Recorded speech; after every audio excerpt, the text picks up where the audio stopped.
RVA angai ulanaute Mother Teresa le kinyam khen na nam sob le nam nga ji thu hom son noning Mother Teresa le kinyam khen na nam som le nam nga Mother Teresa hong hil kinyam khen na nam som le nam nga te in khan na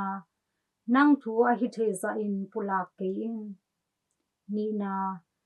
nang na sep nang vai te bek lung lut in la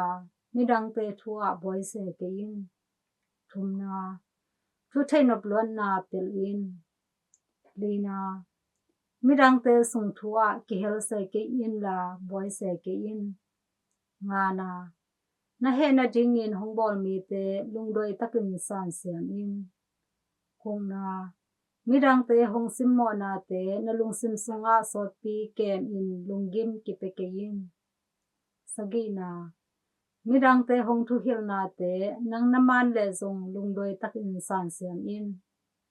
gian na nang dei na sang in midang te dei na masak zo in kwa na mi te simmo na por sen na te san siam in som na mi te hong thu pi sim lo na hong ol mo lo na te zong san siam in